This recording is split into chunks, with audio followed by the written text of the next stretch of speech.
Greetings and blessings to all my beautiful friends out there. Welcome back to Life Coaching with Jesus. We're here studying the lessons of A Course in Miracles, and today we're on lesson number 190. A beautiful affirmation. If you can open yourself to it, give it a try. It's the best medicine that's out there. I choose the joy of God instead of pain. And today I'm going to carefully integrate some of Ken Wapnick's teachings and excerpts from the text into today's reading to sort of give it a little bit more depth and give you more opportunities to see where you can correct your mind and your definition of pain, your experience of pain in your life, and hopefully leave this lesson with a little bit more peace in your mind, in your body, in your world. All right, here we go. I choose the joy of God instead of pain. Pain is a wrong perspective. What is experienced in any form, it is a proof of self-deception. It is not a fact at all. There is no form it takes that will not disappear if seen aright. For pain proclaims God cruel. How could it be real in any form? It witnesses to God the Father's hatred of his Son, the sinfulness he sees in him, and his insane desire for revenge and death. So what Ken Wapnick does, believe it or not, is literally takes every sentence, which is in the bold print, and then does his own translation, if you will, and then he'll add in an excerpt from the text. And I love how he does it in this flow. So that first paragraph was your intro, and here's Ken Wapnick's teaching and the text excerpt for this. Pain is not of the body, yet it is obviously experienced there. It comes from our mistaken belief that sin is real. When this belief is changed, the source of pain is undone. No longer identified with the body and realizing we are outside the dream, we cannot feel pain. Wouldn't that be awesome? The guilt we do not want to recognize in the mind, the locus of pain, we experience in the body, because that is the self we believe we are. We do not believe we are a sinful mind and body, the repository of guilt that manifests as pain. This wrong perspective, what Jesus calls level confusion, in the text is explained earlier in this quoted passage. So basically what Ken is saying is that we are feeling the pain in the body because of our untrue beliefs or just errors in thinking in the mind. So it manifests in the body. And it doesn't have to make perfect sense. You don't have to trace it back to injuries or even perhaps genetic identifiers that you may have that predispose you to certain things. But anyway, we won't get too deep into that. Just something to note, that there is a repository of knowledge out there that teaches us that we're creating everything in our mind. Okay, so the text passage that talks about this thing called level confusion. A major step in the atonement plan is to undo error at all levels. Sickness or not right-mindedness is the result of level confusion because it always entails the belief that what is amiss on one level, the mind, can adversely affect another, the body. We have referred to miracles as the means of correcting level confusion, for all mistakes must be corrected at the level on which they occur, which is the mind. Only the mind is capable of error. The body can act wrongly only when it is responding to misthought.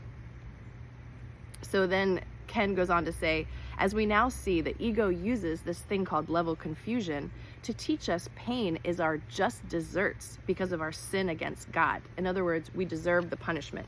And I have definitely felt that many times throughout my life, not knowing where that belief came from. But why is God punishing me with these insanely painful period cramps or terrible pain in whatever other place in my body that I may have experienced it, acutely, chronically, whatever? We deserve it. No, we don't. All right, back to the reading. Can such projections be attested to?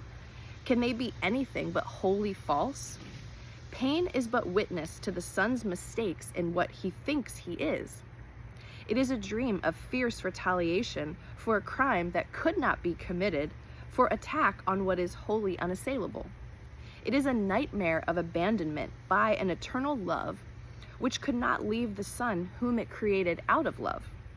Pain is a sign illusions reign in place of truth. It demonstrates God is denied, confused with fear, perceived as mad, and seen as traitor to himself. If God is real, there is no pain. If pain is real, there is no God. For vengeance is not part of love, and fear, denying love and using pain to prove that God is dead, has shown that death is victor over life. The body is the Son of God, corruptible in death, as mortal as the Father he has slain. Ouch.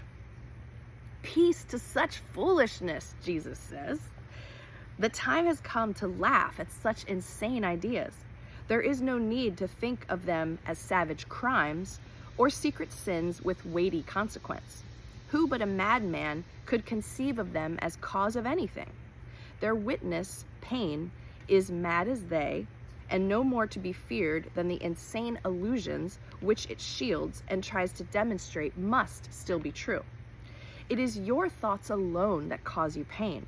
Nothing external to your mind can hurt or injure you in any way. There is no cause beyond yourself that can reach down and bring oppression. No one but yourself affects you. There is nothing in the world that has the power to make you ill or sad or weak or frail. But it is you who have the power to dominate all things you see by merely recognizing what you are. As you perceive the harmlessness in them, they will accept your holy will as theirs. And what was seen as fearful now becomes a source of innocence and holiness. My holy brother, think of this a while. The world you see does nothing. It has no effects at all. It merely represents your thoughts. And it will change entirely as you elect to change your mind and choose the joy of God as what you really want.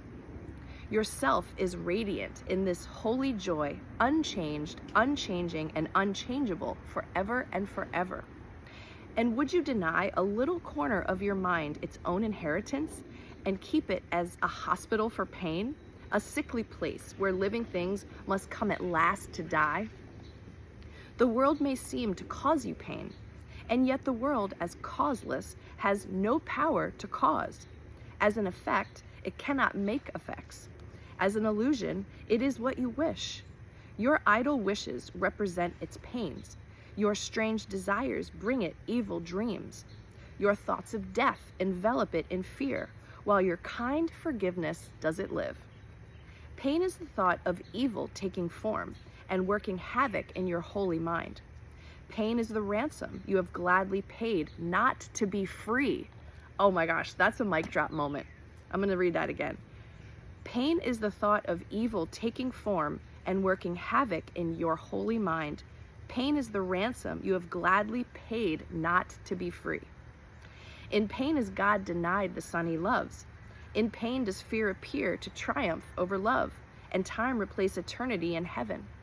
And the world becomes a cruel and bitter place where sorrow rules and little joys give way before the onslaught of the savage pain that waits to end all joy and misery, which apparently is our body's death. Lay down your arms and come without defense into the quiet place where heaven's peace holds all things still at last. Lay down all thoughts of danger and of fear. Let no attack enter with you. Lay down the cruel sword of judgment that you hold against your throat, and put aside the withering assaults with which you seek to hide your holiness. Here will you understand there is no pain. Here does the joy of God belong to you. This is the day when it is given you to realize the lesson that contains all of salvation's power. It is this: pain is illusion, joy reality. Pain is but sleep, joy awakening. Pain is deception, joy alone is truth. Again, so we make only the choice that ever can be made. We choose between illusions and the truth, or pain and joy, or hell and heaven. Let our gratitude unto our teacher fill our hearts as we are free to choose our joy instead of pain, our holiness in place of sin, the peace of God instead of conflict, and the light of heaven for the darkness of the world. Oh, that feels so good. Lesson 190, I choose the joy of God instead of pain. I really love that one. It doesn't appear that there's a big, deep meditation with it, but a beautiful affirmation and some excellent teachings for you to reflect upon throughout the day as you experience any type of pain. And just remind yourself that it's possible sometime in this incarnation that you could feel no pain if you correct the errors in your mind, which is what the Course is trying to teach us to do. So bless all of you, God's joy to all of you, painlessness, freedom, and all the good stuff to all of you. Have a beautiful day, and I'll see you back here again on the next video.